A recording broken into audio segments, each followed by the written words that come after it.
अक्सर परीक्षाओं में देखा जाता है कि फ्रेज और एडम से फ्रेज या एडम से बहुत सारे प्रश्न रहते हैं, चाहे वो एयरफोर्स का एग्ज़ाम हो, नेवी का हो,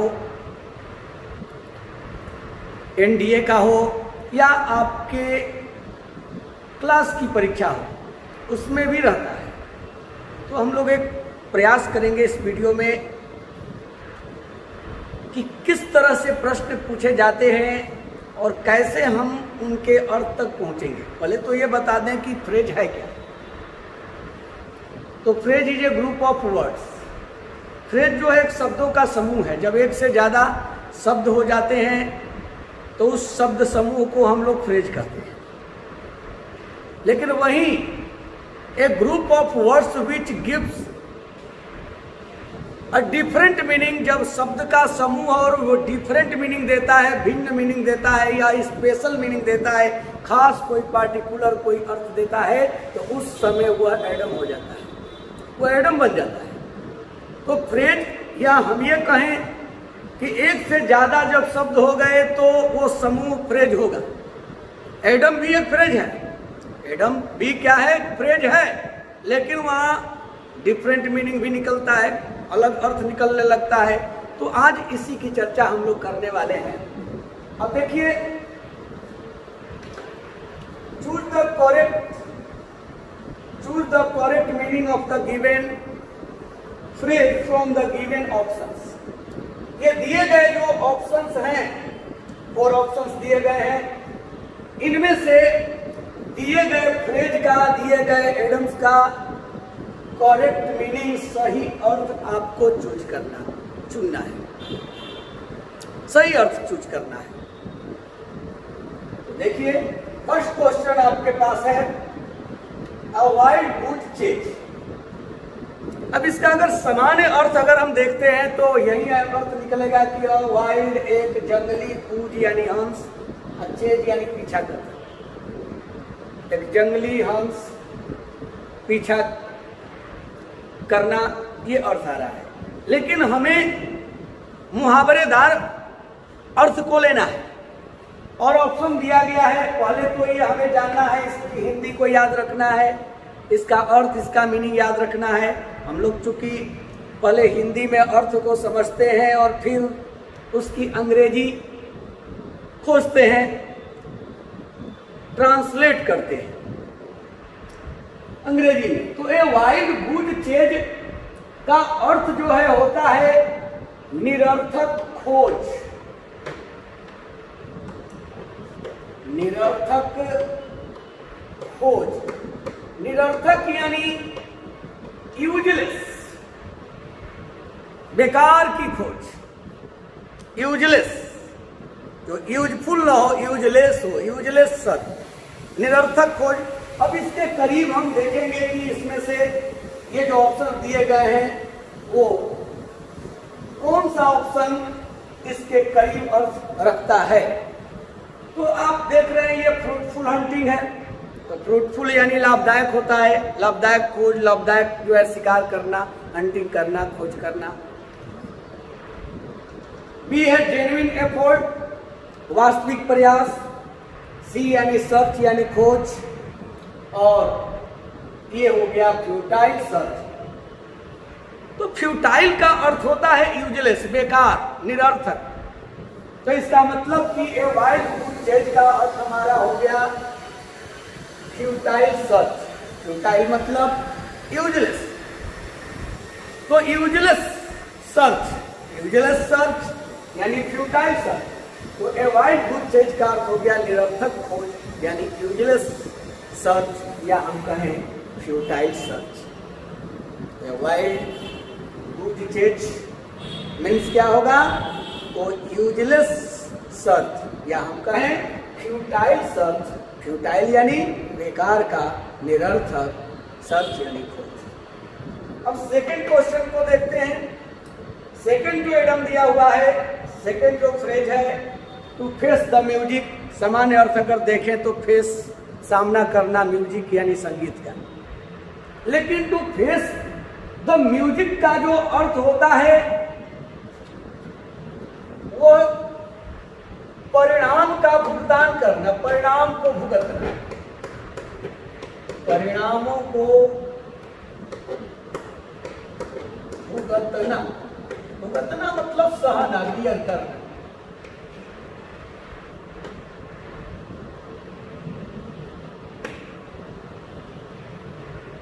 भुगतना।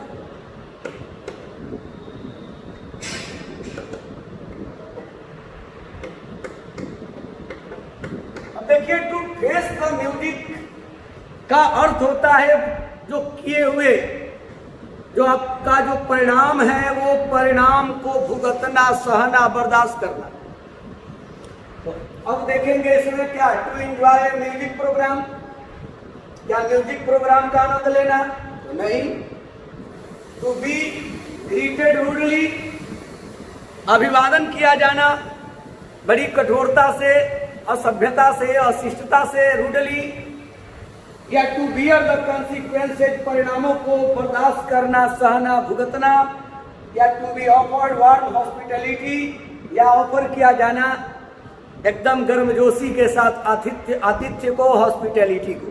तो अभी हमने कहा कि टू फेस द म्यूजिक का अर्थ होता है परिणामों को भुगतना, परिणामों को बर्दाश्त करना, सहना।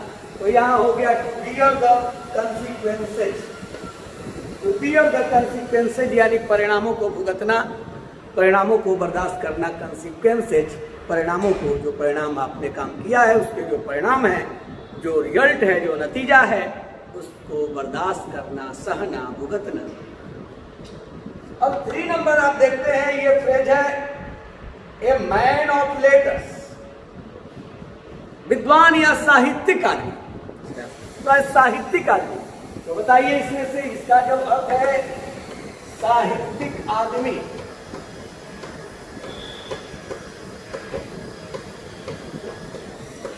साहित्यिक आदमी। लेटर्स यानी वर्ण या अक्षर, अक्षरों का व्यक्ति, अक्षर वाला व्यक्ति यानी साहित्यिक व्यक्ति। तो अब आप देखिए क्या, रूड पर्सन होगा, असभ्य व्यक्ति, अ लिटरेरी मैन, साहित्यिक व्यक्ति, अ क्लेवर मैन, चालाक व्यक्ति, अ जेंटलमैन, सज्जन आदमी, सभ्य आदमी। क्या होगा अर्थ यहाँ?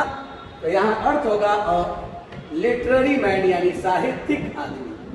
मैन ऑफ लेटर्स मतलब अ लिटरेरी मैन यानी साहित्यिक आदमी। और 4 नंबर देखिए, a snake in the grass, सामान्य अर्थ लिए तो घास में सांप, स्नेक इन द ग्रास। लेकिन इसका मुहावरेदार अगर अर्थ लेते हैं तो छिपा हुआ दुश्मन, छिपा दुश्मन, एकदम गुप्त जो दुश्मन है, जो छिपा हुआ दुश्मन है, छिपकर वार करता है, वो दुश्मन। स्नेक इन द ग्रास यानी घास में सांप, छिपा हुआ दुश्मन। तो अब हम देखते हैं एनिमी, दुश्मन कैसा, सेक्रेट कि क्रूएल, निर्दयी, कि वाइल्ड, जंगली दुश्मन, कि हम्बल, विनम्र दुश्मन? जी नहीं, ये सेक्रेट एनिमी। सेक्रेट यानी गुप्त, जो है छिपा हुआ जो दुश्मन है, वो ये आंसर हो गया सेक्रेट एनिमी। अब हम लेते हैं null and void, 5 number. Null and void का अर्थ होता है अवैध, अमान्य, जो मान्य न हो। इसका अर्थ होता है अमान्य, मान्य न हो, अवैध। अब बताइए इसमें से कौन सा अर्थ जो है वो अमान्य के लिए है? अमान्य के लिए कौन जो है अमान्य का अर्थ दे रहा है इनमें से, इन ऑप्शंस में से? क्योंकि नल एंड वाइड का अर्थ तो होता है अमान्य, जो मान्य न हो, अवैध हो। तो हम देखते हैं यहाँ इनवैलिड है, यहाँ एम्प्टी है, एम्प्टी यानी खाली, इम्पॉसिबल, असंभव, ब्लैंक मीन्स भी खाली। इनवैलिड का अर्थ होता है अवैध, इनवैलिड। वैलिड माने वैध, मान्य, और इनवैलिड हो जाएगा तो अमान्य। तो यहाँ नल एंड वाइड का अर्थ हो गया इनवैलिड हो गया। अब 6 नंबर देखिए, सभी लोग परिचित होंगे इस 6 से। बाय लीप्स एंड बाउंड्स, दिन दुना रात चौगुना यानी बहुत तेजी से, दिन दुना रात चौगुना। India is progressing by leaps and bounds, Bharat जो है दिन दुना रात चौगुना प्रगति कर रहा है, यानी बहुत तेजी से। तो बाय लीप्स एंड बाउंड्स का अर्थ हो गया दिन दुना रात चौगुना, या हम कहेंगे कि तेजी से, बहुत तेजी से। दिन दुना रात चौगुना का मतलब हो गया तेजी से। अब इसमें देखिए वेरी स्लोली का, बहुत धीरे धीरे, वेरी कॉम्पिटेंटली, बहुत प्रतिस्पर्धा रूप से, योग्य रूप से, कॉम्पिटेंट रूप से मतलब योग्य रूप से, सक्षम रूप से, या वेरी रैपिडली बहुत तेजी से, या वेरी पैथेटिकली बहुत दयाहीनता से, दया पूर्वक, एकदम ही दयाहीनता पूर्वक। अब बताइए इसमें हम कौन सा लें? तो हम लेंगे वेरी रैपिडली, यानी बाय लीप्स एंड बाउंड्स का मतलब हो गया, मीन्स हो गया वेरी रैपिडली, बहुत तेजी से। अब 7 है all at sea. All at sea अगर सामान्य अर्थ देखते हैं तो ऑल यानी सभी, एट सी यानी समुद्र पर। लेकिन यह ऑल एट सी का प्रयोग तब होता है जब कंफ्यूज्ड वे या अनसर्टेन वे रहे, जब अनसर्टेन हो, कंफ्यूज्ड हो, तो उस स्थिति में ऑल एट सी का प्रयोग किया जाता है। तो अब देखिए इन डेंजर, खतरे में, ये वेरी नॉलेजेबल, बहुत जो है जानने योग्य, ज्ञान योग्य, या कंप्लीटली कंफ्यूज, पूर्णतः कंफ्यूज, या नियर द सी, समुद्र के नजदीक। क्या अर्थ होगा? तो इसका अर्थ होगा कंप्लीटली कंफ्यूज, जो पूर्णतः कंफ्यूज, अनसर्टेन। वो ये ऑल एट सी जो है कंफ्यूज वे में, एकदम कंफ्यूज के लिए, एकदम कंफ्यूज रहने पर या अनसर्टेन होने पर ही ऑल एट सी का प्रयोग किया जाता है। अब 8 नंबर आप देखेंगे फॉर गुड। फॉर गुड का अर्थ होता है ऑलवेज, हमेशा के लिए, सदा के लिए। तो ये फॉर गुड यानी सदा के लिए, हमेशा के लिए। अब इसमें आप देखिए कि कौन सा अर्थ ले रहा है हमेशा का, सदा का? क्या वेल? नहीं, ये तो अच्छी तरह, हार्डली मुश्किल से, सेल्डम शायद ही, कदाचित, फॉर एवर का अर्थ होता है सदा, हमेशा, ऑलवेज, अतः फॉर एवर अर्थ होगा फॉर गुड का। अब 9 नंबर आप देख रहे हैं, दे दिया हुआ है मेडन स्पीच। तो मेडन स्पीच, मेडन का अर्थ होता है प्रारंभिक, पहला, स्पीच यानी भाषण। तो बताइए गुड स्पीच होगा, मेडन स्पीच का अर्थ होता है पहला भाषण, प्रारंभिक भाषण,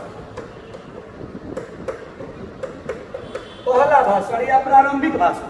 बताइए गुड स्पीच अच्छा भाषण, लास्ट स्पीच अंतिम भाषण, लॉन्ग स्पीच लंबा भाषण, या फर्स्ट स्पीच पहला भाषण? तो फर्स्ट स्पीच पहला भाषण। और 10 नंबर आप देखिए, अब पार्ट एंड पार्सल का अर्थ होता है महत्वपूर्ण चीज या आवश्यक चीज। महत्वपूर्ण चीज या आवश्यक चीज, या जो इसेंशियल है, आवश्यक है, नेसेसरी है, महत्वपूर्ण है, इंपॉर्टेंट है, उसके लिए पार्ट एंड पार्सल का प्रयोग किया जाता है। तो बताइए ब्यूटीफुल थिंग एक सुंदर चीज होगा, एन इम्पोर्टेंट थिंग एक महत्वपूर्ण चीज, कि यूजलेस थिंग होगा, बेकार चीज होगा, कि बैड थिंग होगा, खराब चीज होगा, क्या होगा? तो हमने अभी बताया महत्वपूर्ण चीज या आवश्यक चीज, तो यहाँ पर हो जाएगा एन इम्पोर्टेंट थिंग। तो ये जो हमने 10 आज फ्रेजेज का प्रयोग जो हमने किया है, जो आपको हमने बताया है, उसे अवश्य याद करेंगे, बार बार प्रैक्टिस करेंगे। प्रैक्टिस करते करेंगे तो ही आपका एडम्स एंड फ्रेजेज जो होगा वो कंप्लीट होगा। Thank you.